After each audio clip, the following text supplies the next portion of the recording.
Hola, soy Gabriel León y estás escuchando La Ciencia Pop, un podcast sobre historias de ciencia. Hoy les contaré la historia del nacimiento de la primera publicación científica, una que cambió para siempre la forma en la que la comunidad científica compartía sus hallazgos. De la mano con eso, el paper o artículo científico lentamente se convirtió en el gran indicador usado para determinar la relevancia del trabajo científico. Publicar o perecer se convirtió en un eslogan y también en un gran negocio, uno que dio lugar a la aparición de otro tipo de publicaciones, más interesadas en el dinero que en la calidad de las investigaciones. Les recuerdo que este proyecto es financiado en un 100% por el aporte voluntario de mis muy queridos patrons. Si quieren apoyar este proyecto, lo pueden hacer en www.patreon.com/lacienciapop y ahí se pueden inscribir para hacer un aporte mensual y apoyar a la producción de este podcast.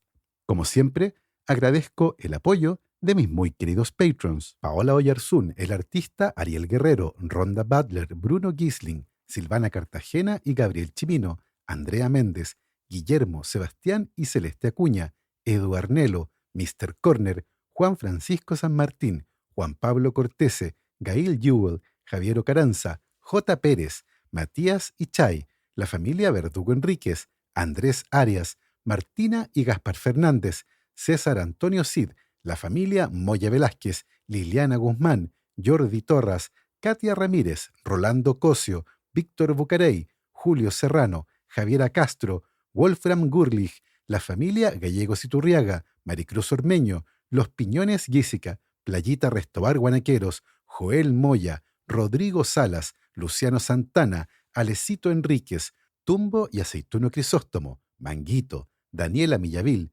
Carlos Schwarzenberg, Jonathan Ramírez, Claudio Fuentealba, Mark Rolk, Karina y Agustín Valenzuela, Laura Carrasco, Martina y Julieta Moscoso, La Cervecería Intrínsecal y Lorena Bravo.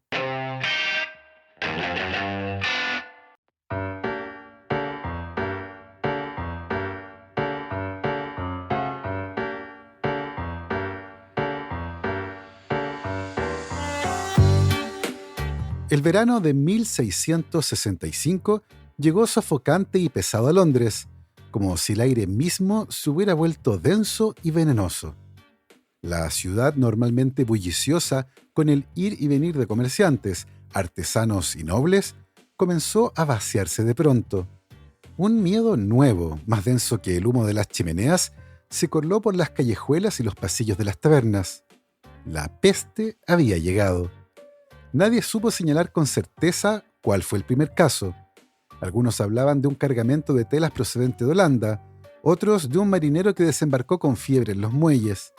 Pero pronto, la confusión se propagó más rápido que las ratas. La muerte viajaba en sus pulgas, y éstas encontraban refugio en cada rincón de la ciudad. Lentamente, el hedor se volvió insoportable. Los médicos y sus asistentes caminaban con pasos apresurados, usando pesadas capas negras y unas extrañas máscaras rellenas de vinagre y hierbas aromáticas. Creían que el mal viajaba en el aire corrompido, el miasma, y que aquellas hierbas podrían filtrar la enfermedad. En las calles, los carros de la muerte recorrían la ciudad como un oscuro recordatorio de la tragedia.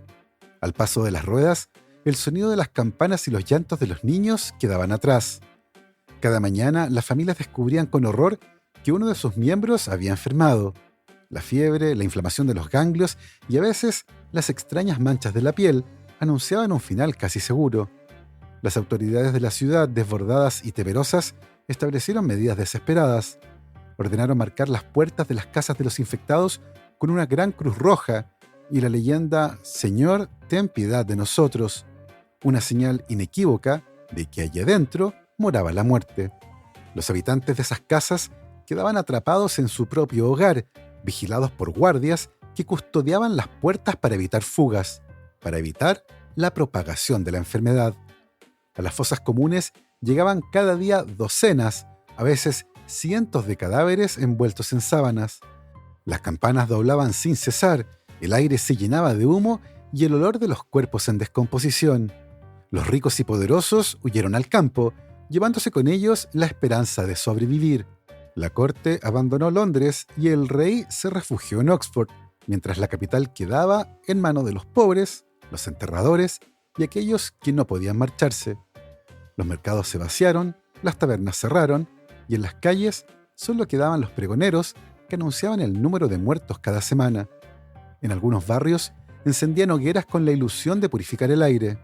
El fuego solo servía para aumentar la sensación de desamparo y para cubrir, aunque fuera un poco, el hedor de los cadáveres. Los médicos, atrapados entre la superstición y la ignorancia, recetaban pócimas y sangrías que nada podían hacer contra la enfermedad, causada por una bacteria que hoy conocemos como Yersinia pestis. Algunos usaban ranas secas, ungüentos de hierbas y oraciones, todo lo que tenían a mano para luchar contra un enemigo invisible. La ciencia médica aún estaba en pañales y la peste avanzaba implacable. El miedo era tan espeso como la bruma del río Támesis. Cada parroquia publicaba la lista de los muertos y los números crecían semana tras semana. Se dice que en el peor momento murieron más de 6.000 personas en una sola semana. La ciudad entera parecía condenada. En medio de todo esto, algunos todavía escribían cartas a sus amigos o familiares, describiendo la desolación. Aquí todo huele a muerte, decía un cronista anónimo. La peste no hace distinción. Ricos y pobres caen por igual, y cada calle es una procesión de lamentos. Para el otoño, la peste había devorado ya casi una cuarta parte de la ciudad. Los sobrevivientes, flacos y con la mirada perdida, salían de sus casas como espectros. El silencio era aterrador. Era un silencio lleno de ausencias. La Gran Peste de Londres de 1665 fue la última gran epidemia de peste bubónica que arrasó la ciudad. Para cuando el frío y las lluvias del invierno llegaron, la enfermedad comenzó a ceder. Pero Londres no volvería a ser la misma. La peste había dejado cicatrices que no se borrarían nunca, en las calles, en los cementerios y en la memoria de los que lograron sobrevivir. El frío de noviembre trajo consigo un cambio de aires. Las lluvias parecían haber lavado parte de la pestilencia, aunque el recuerdo de la muerte permanecía flotando en cada callejón. La ciudad lentamente recobró su pulso. Los comerciantes volvieron a levantar sus tiendas. Los carros cargados de frutas y verduras reaparecieron y las campanas de las iglesias volvían a llamar a los fieles a misa. Pero el miedo aún se respiraba, como un eco que nadie sabía silenciar. En medio de este panorama caótico, un edificio resistía con la obstinación de la ciencia. El Gresham College, improvisada sede de la Royal Society, la primera sociedad científica del mundo, se alzaba como un pequeño faro de curiosidad en la bruma de la ciudad. Allí, en una sala iluminada por velas, Henry Oldenburg, el diligente secretario de la sociedad, revisaba con paciencia y disciplina la correspondencia que no había dejado de llegar ni siquiera en los días más oscuros. Oldenburg, un hombre de origen alemán, se había convertido en el eje de una red de intelectuales y científicos que desafiaban la peste con algo más poderoso que las hierbas aromáticas: el conocimiento. Desde París, Ámsterdam y Leiden llegaban cartas repletas de observaciones sobre fenómenos naturales, experimentos con prismas, curiosidades químicas y hallazgos de todo tipo. La ciencia no se detuvo, ni siquiera cuando la ciudad parecía desmoronarse. Mientras la plaga devoraba a Londres, los científicos compartían sus hallazgos con la misma urgencia con la que los ricos y poderosos huían de la ciudad. Oldenburg leía estas cartas como si sostuviera el antídoto contra la desesperanza. La humanidad, incluso en medio de la muerte, seguía empeñada en entender el mundo. Fue en esos meses turbulentos que Oldenburg, convencido de que la ciencia debía sobrevivir a la peste y a cualquier calamidad, decidió fundar la primera revista científica del mundo. La nueva publicación fue bautizada como Philosophical Transactions y su primer número salió a la luz en marzo de 1665, justo cuando las campanas funerarias no dejaban de sonar. La Philosophical Transactions no era solo una revista, era un acto de resistencia. Cada artículo que se imprimía era un mensaje a los científicos de Europa y del mundo, un recordatorio de que la curiosidad, la observación y la experimentación podían prevalecer, incluso cuando todo lo demás parecía derrumbarse. Así, mientras Londres contaba a sus muertos, la Royal Society y su secretario escribían las historias de la ciencia moderna. En el corazón de una ciudad herida, se tejía una red de correspondencia que mantendría viva la llama del conocimiento, porque incluso en los tiempos más oscuros, siempre habría quien se atreviera a mirar por el microscopio, a observar el cielo y a escribir una carta para compartir lo que había descubierto. El humo de las hogueras de la peste se disipaba lentamente sobre Londres, y con ello surgía un nuevo aire de esperanza.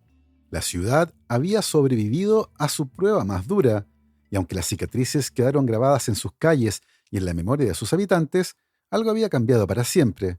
El conocimiento había demostrado su valor incluso en las peores circunstancias.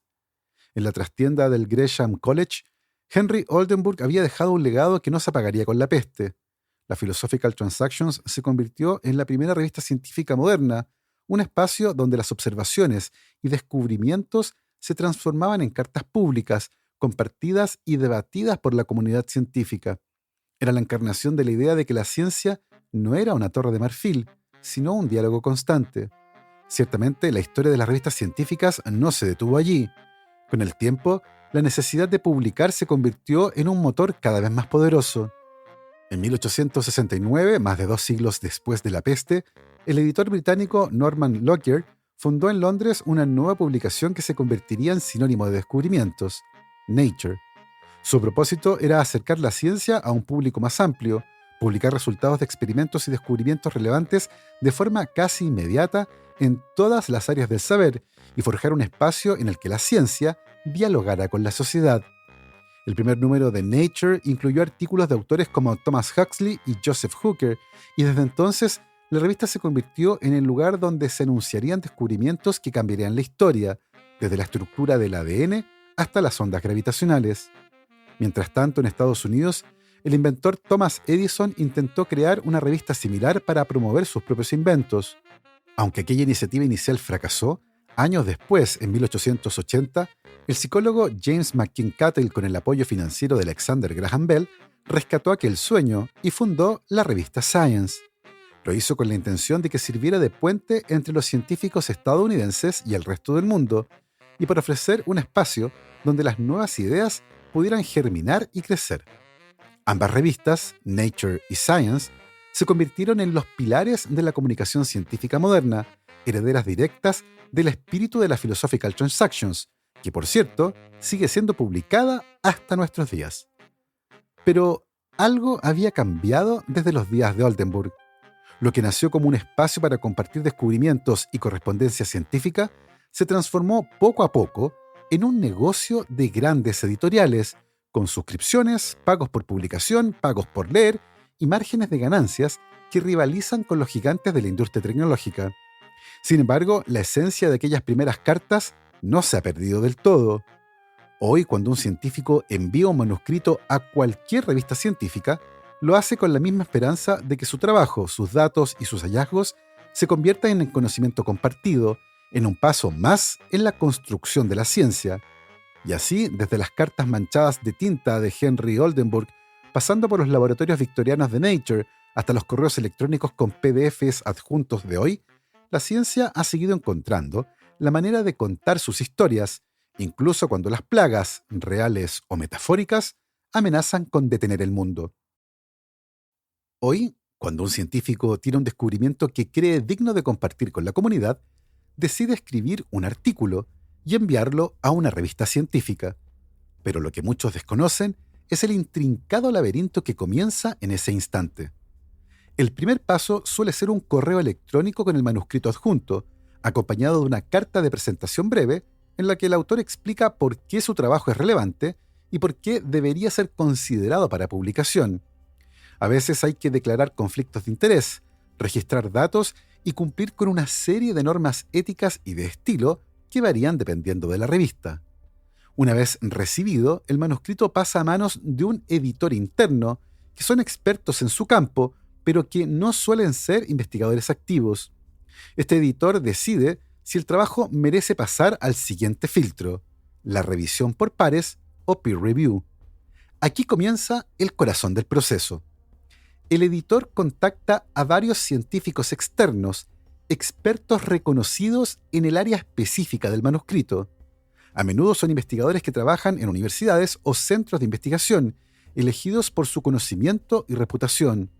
Son científicos que pueden entender a cabalidad el trabajo que están evaluando y, por lo tanto, muchas veces son competencia directa del autor de ese trabajo. Y pensándolo bien, hay pocas áreas en la vida en la que el trabajo de alguien es evaluado por su competencia directa. Estos revisores aceptan o declinan la invitación de revisar el artículo y si aceptan, lo leen con atención, verifican la metodología, los resultados, la interpretación de los datos y la solidez de las conclusiones. A menudo proponen correcciones, sugieren experimentos adicionales y en ocasiones rechazan el trabajo si consideran que no es lo suficientemente riguroso o sólido. Algo curioso y crucial ocurre aquí. Los revisores no reciben ningún pago por su trabajo. Revisan por compromiso, por prestigio académico o por la creencia firme de que es parte de su rol como científicos mantener la calidad del conocimiento que se publica. Su tiempo y esfuerzo, muchas veces invertidos en noches y fines de semana, se ofrecen a la editorial de forma gratuita. Si el artículo supera la revisión por pares y el editor decide publicarlo, pasa al equipo de edición de la revista. Allí, un ejército de correctores de estilo, diseñadores gráficos y editores especializados ajustan el texto, preparan las figuras y las tablas para su publicación y lo envían a la imprenta y a la web.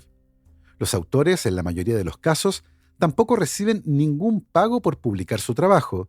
De hecho, muchas veces son ellos quienes deben pagar una tarifa de publicación, en ocasiones de varios miles de dólares, para cubrir los costos de publicación o para que el artículo esté disponible sin barreras, algo que se conoce como Open Access o de acceso abierto. En el caso de la revista Nature, que históricamente ha sido una revista de suscripción, los lectores o sus instituciones, como universidades o bibliotecas, pagan tarifas anuales muy elevadas para poder acceder a su contenido. El proceso completo no solo es costoso, sino que también toma mucho tiempo. En muchas áreas de la ciencia es normal que todo este proceso dure entre 3 y 6 meses, pero hay casos en los que este proceso puede tomar años. ¿Y cómo ganan dinero las editoriales científicas? Bueno, de varias maneras. En revistas como Nature o Science, el modelo tradicional ha sido el de suscripción. Las bibliotecas universitarias y los lectores individuales pagan grandes sumas por acceder a la revista, miles de dólares al año en el caso de las instituciones. Además, las editoriales venden bases de datos y colecciones digitales que agrupan sus artículos, multiplicando el negocio a través de paquetes de suscripción a gran escala. En el modelo de acceso abierto, que muchas revistas han comenzado a adoptar en algunas secciones, el negocio consiste en cobrar tarifas de publicación a los autores, las que pueden variar entre los $3,000 y $11,000, dependiendo de la revista y el tipo de artículo. En este modelo de negocio, los revisores trabajan gratis, los autores pagan o ceden sus derechos de autor y las editoriales se quedan con el producto final. Sus márgenes de ganancia pueden ser más del 30%, superando incluso los de algunas empresas tecnológicas. De este modo, lo que comenzó como una herramienta para compartir descubrimientos se ha convertido en una industria multimillonaria. Y aunque el conocimiento se construye colectivamente, el negocio de las publicaciones científicas ha convertido ese conocimiento en un producto que se compra y se vende, a menudo al mejor postor. En el mundo académico contemporáneo, la máxima de publicar o perecer se ha convertido en una realidad ineludible.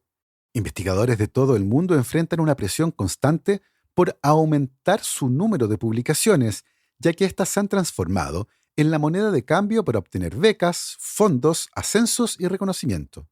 La productividad científica se mide en papers y todo el sistema de incentivos diseñado para fomentar la producción científica ha generado efectos colaterales indeseados. Uno de los más notorios es el surgimiento de las llamadas predatory journals o revistas depredadoras. Estas publicaciones se aprovechan de la urgencia por publicar, ofreciendo una vía rápida y sin los rigurosos controles de calidad que caracterizan a las revistas más tradicionales. A cambio de una tarifa, prometen publicar artículos de manera extremadamente rápida, a veces en cosa de días, sin revisión por pares y en muchos casos sin ningún tipo de revisión.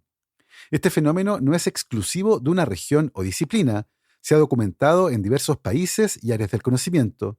Por ejemplo, en India, la Comisión de Becas Universitarias llegó a exigir que los estudiantes de doctorado publicaran al menos 2 artículos para obtener su título, lo que llevó a un aumento significativo en la publicación en revistas de dudosa calidad. Y a veces, las cosas son sencillamente delirantes.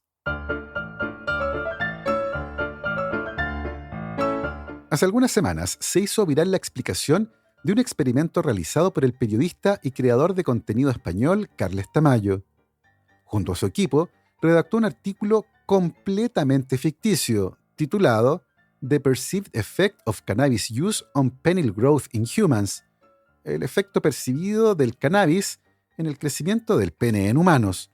En ese artículo se afirmaba que fumar marihuana aumentaba el tamaño del pene en más de 2 centímetros. El estudio incluía datos inventados sobre más de 10.000 hombres jóvenes de El Palmar de Troya, un pequeño pueblo sevillano que tiene apenas 3.000 habitantes, y sostenía que quienes fumaban cannabis a diario experimentaban un crecimiento promedio de 2,54 centímetros en el pene.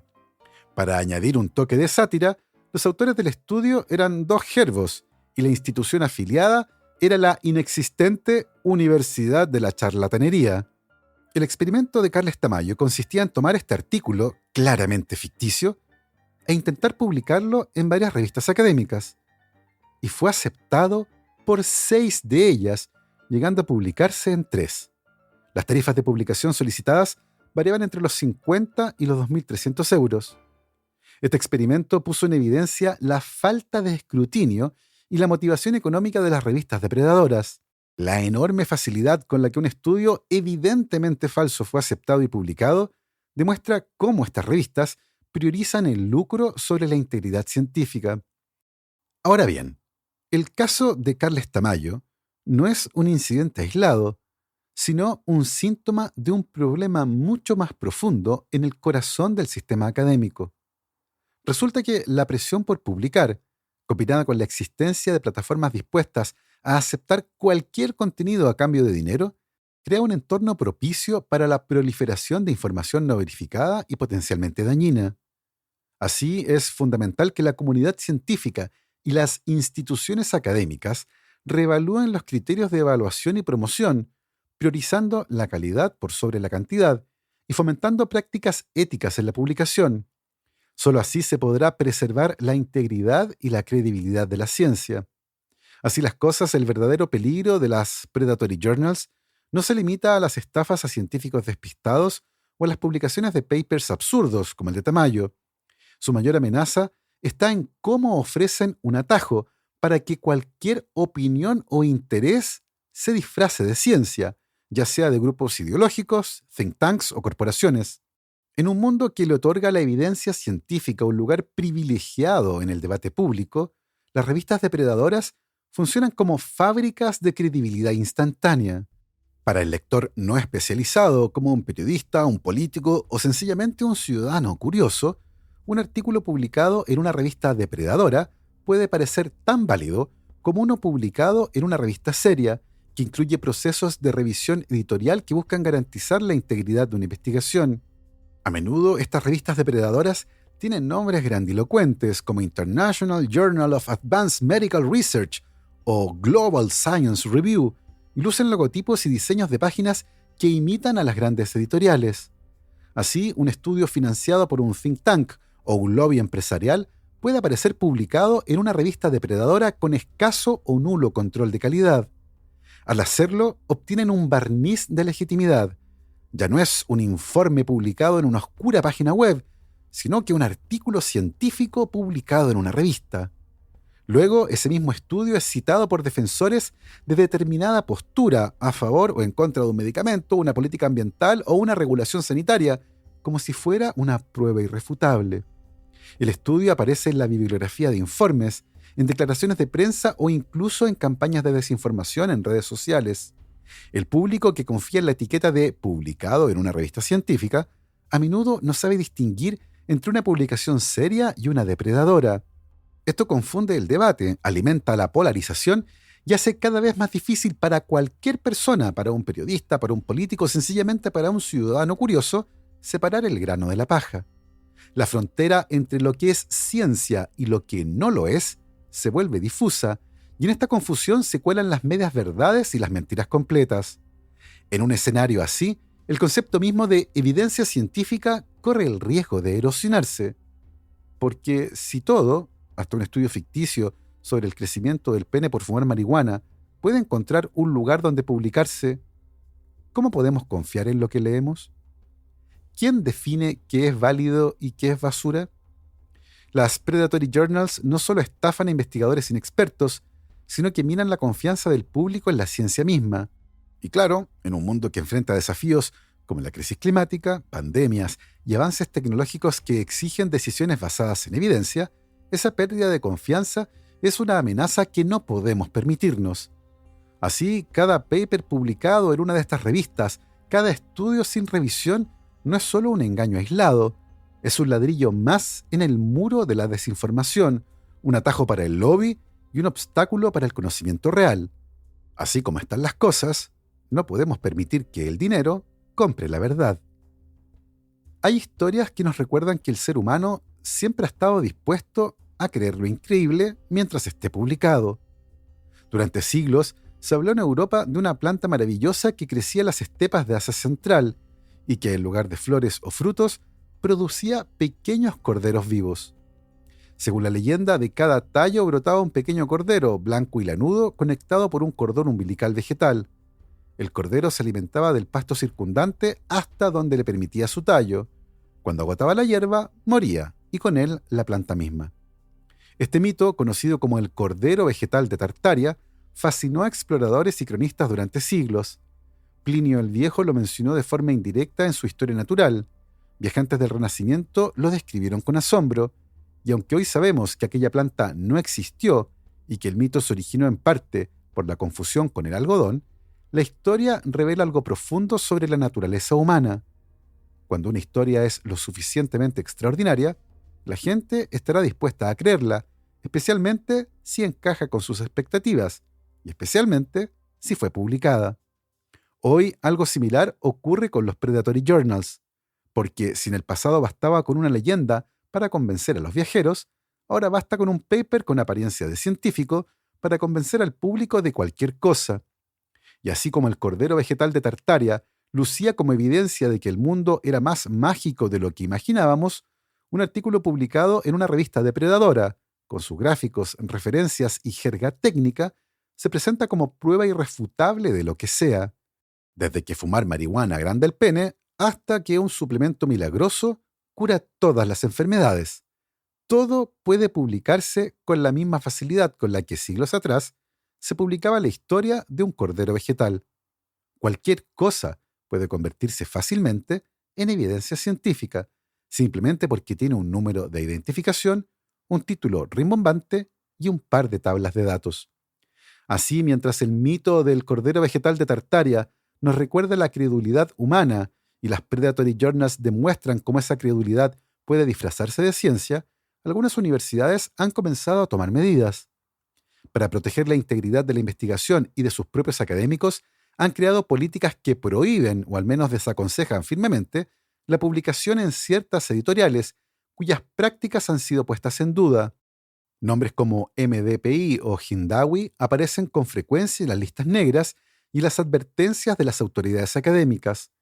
Estas editoriales, acusadas de priorizar el volumen de publicaciones y las tarifas de publicación por sobre la revisión rigurosa, han quedado en la mira de comités académicos y agencias de financiamiento. Las universidades que implementan estas políticas buscan no solo proteger a sus investigadores de caer en la trampa de publicaciones de baja calidad, sino también de salvaguardar el valor de la ciencia como un bien público, uno que no puede comprarse con un clic ni venderse al mejor postor. Porque la ciencia no puede permitirse ser reducida a un negocio. Debe ser, como al principio, un acto de honestidad y curiosidad, incluso en medio de las peores pestes. Y así, entre la peste de 1665 y el cordero vegetal de Tartaria, llegamos al presente, donde las predatory journals no son más que el síntoma de un problema mucho más profundo, el negocio multimillonario en el que se ha convertido la publicación científica. porque aunque hoy muchas de estas editoriales solo existen en la web, sin costosos procesos de imprenta ni distribución física, el precio que cobran por publicar un artículo en acceso abierto, o peor aún, por comprar un simple archivo en PDF, se ha disparado a niveles insostenibles. Algunos cobran miles de dólares por permitir que la ciencia sea libre, como si la libertad del conocimiento fuera un producto de lujo.